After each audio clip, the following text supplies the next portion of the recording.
We have some more breaking news that's coming in. Muslim cleric flaunts his vote for the BJP. Imam body chief says that he voted for BJP.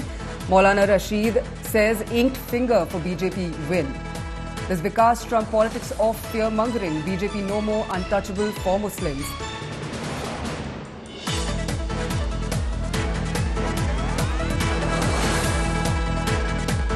दोस्तों, मैंने vote कर दिया है। दिल्ली में किसकी सरकार बने इसके लिए, और मैंने ये वोट किसको किया है आपको सुनकर बड़ा आश्चर्य होगा। मैंने ये वोट भारतीय जनता पार्टी को किया है। जिंदगी में पहली बार मैंने भारतीय जनता पार्टी को वोट किया है। क्यों किया है, इसके पीछे बहुत सारे रीजन हैं। अब तक मुसलमानों पर एक एलिगेशन ये लगता रहा कि भारतीय जनता पार्टी को हराने के लिए मुसलमान वोट करता है, लेकिन ये मैंने वोट इसलिए किया आज बीजेपी को कि दिल्ली के अंदर बीजेपी जीते। और भी इसके पीछे रीजन है, आप मुझसे कमेंट कर सकते हैं, बात कर सकते हैं। बहुत शुक्रिया। Right, so that's Sajid Rashid of All India Imam Association, who's saying that he voted for the BJP. He flaunts his, he says that he has inked his finger for BJP's win, saying that there were allegations, there are rumors about the Muslim community that they vote against the BJP so that the BJP loses. But he wanted to prove that the Muslim community can also come together and vote for the BJP. So that's Sajid Rashidi saying that he voted for the BJP in the Delhi polls and that he wanted the BJP to win. In the video that you can see on your screen, we're seeing that the Muslim cleric flaunts his inked finger, showing that he voted for the BJP in the Delhi polls.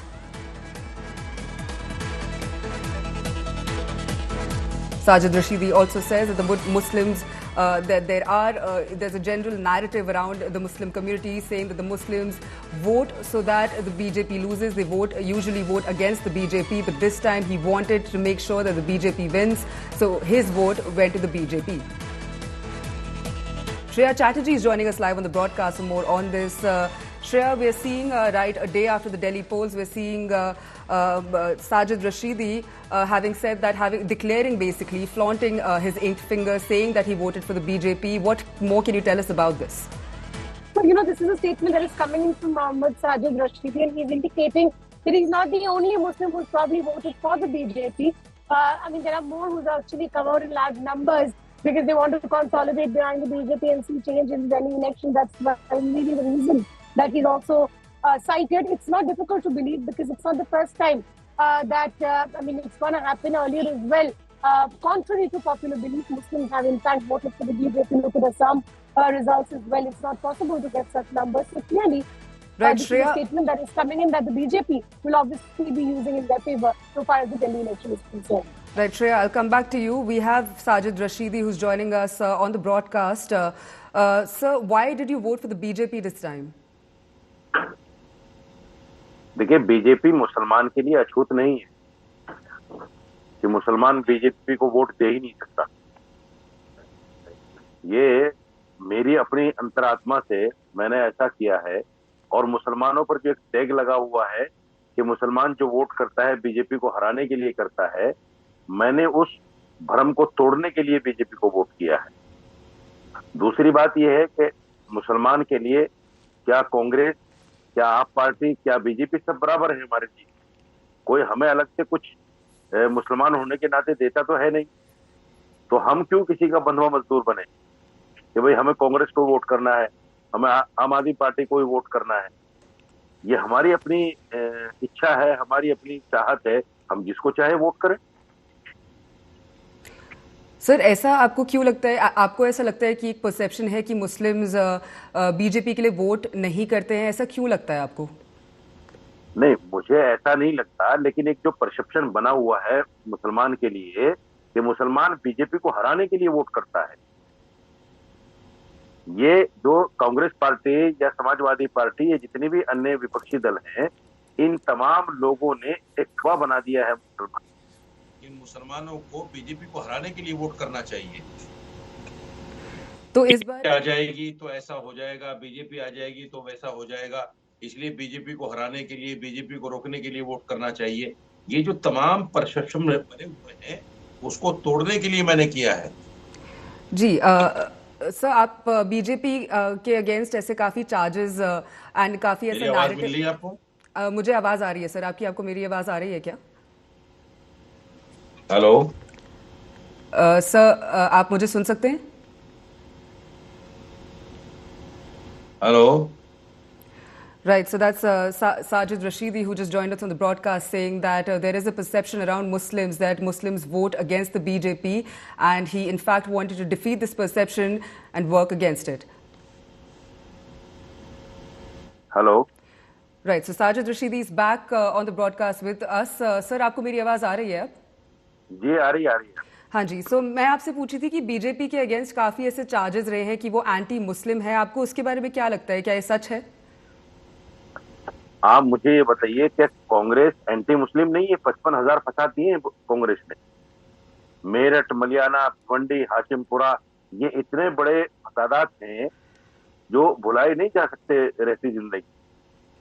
Congress या BJP, आप मुझे बताइए कांग्रेस ने special मुसलमानों को क्या दे दिया है, और बीजेपी ऐसी क्या मुसलमानों के लिए उसने अलग से कर दिया? ठीक है, मैं मानता हूं कि कुछ चीजें ऐसी हैं, जैसे जय श्री राम का नारा लगाकर मोबिलिंग कर दी जाती है, या कहा जाता है कि मुसलमानों के दो स्थान कब्रिस्तान या पाकिस्तान, इस तरह की बातें हो रही हैं इस देश में, इसमें कोई दो राय नहीं। लेकिन इससे पहले जब कांग्रेस थी, कांग्रेस के जमाने में आपको याद होगा कि मस्जिद में गाय का गोश्त डाल दिया जाता था, मंदिर में सुअर का गोश्त डाल दिया जाता था, आपस में झगड़े करा दिए जाते थे।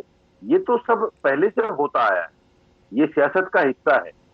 लेकिन मुसलमान के लिए जो परसेप्शन बनाया है विपक्ष ने, उस परसेप्शन को हमें तोड़ना होगा, और उसी तोड़ने की मैंने पहल की है कि मुसलमान ऐसा नहीं है, मुसलमान के लिए बीजेपी अछूत है, या मुसलमान कांग्रेस के अलावा जा ही नहीं सकता। अब मुझे देखिए, पिछले जितने भी इलेक्शन हुए हैं 2014 के बाद में, कांग्रेस ने मुसलमानों से दूरी बना रखी है। किसी मुस्लिम महल्ले में कांग्रेस वोट मांगने नहीं आती, किसी मुस्लिम नेता को मंच पर खड़ा नहीं करती, कोई ऐसी मीटिंग नहीं होती, राहुल जी ऐसी मीटिंग नहीं लेते कि जिसमें मुसलमानों को दिखाया जाए।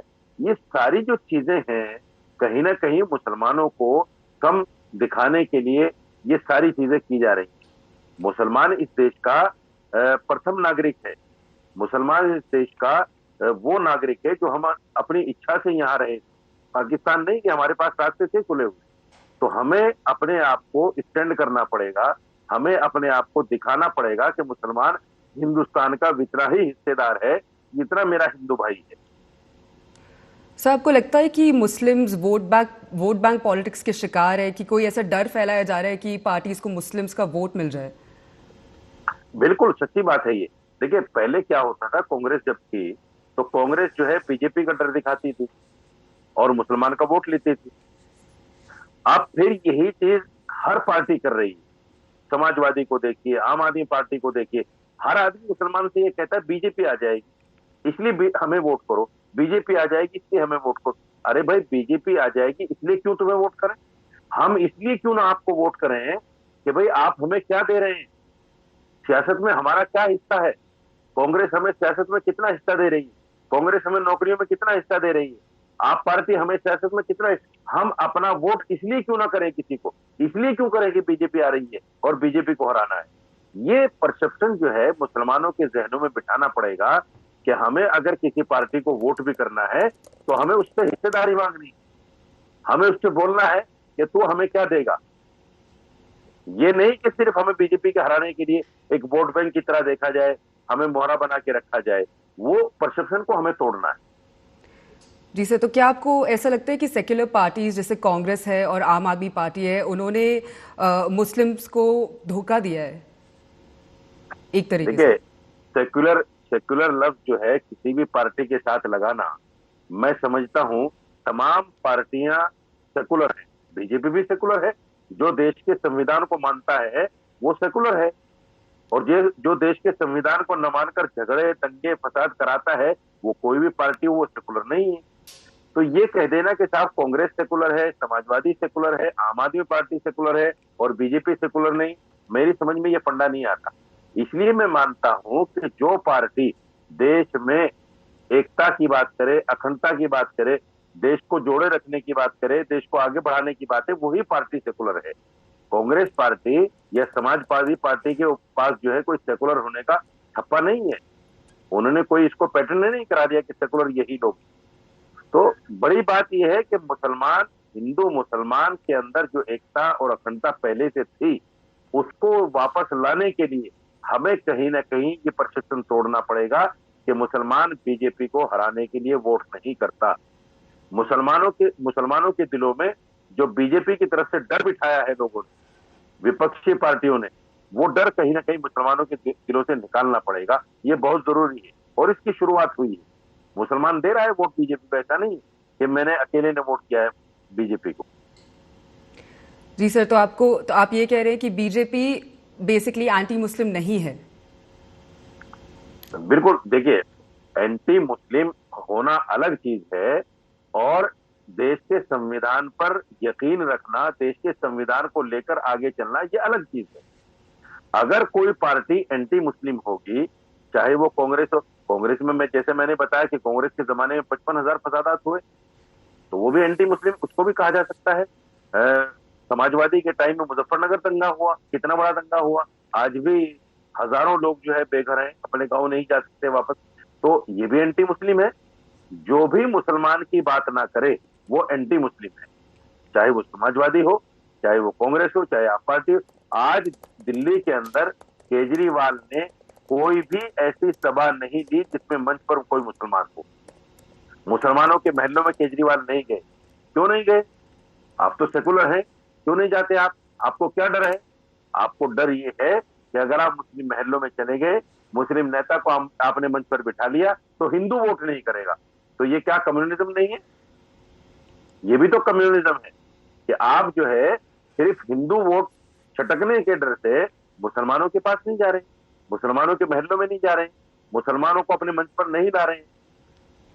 तो ये भी एंटी मुस्लिम है। ये तमाम बातें देश का मुसलमान समझ रहा है और आहिस्ता आहिस्ता आप देखना, आहिस्ता आहिस्ता ये खुलेगा, इस पर से पर्दा हटेगा और मुसलमान कहीं ना कहीं, मुसलमानों के दिलों में जो डर बिठाया गया है पिछले 50 सालों से, 60 सालों से बीजेपी और आरएसएस के लिए, वो डर खत्म होना चाहिए। ये जरूरी है। मैं ये नहीं कह रहा हूं कि हम बीजेपी नवाज हो गए, हम बीजेपी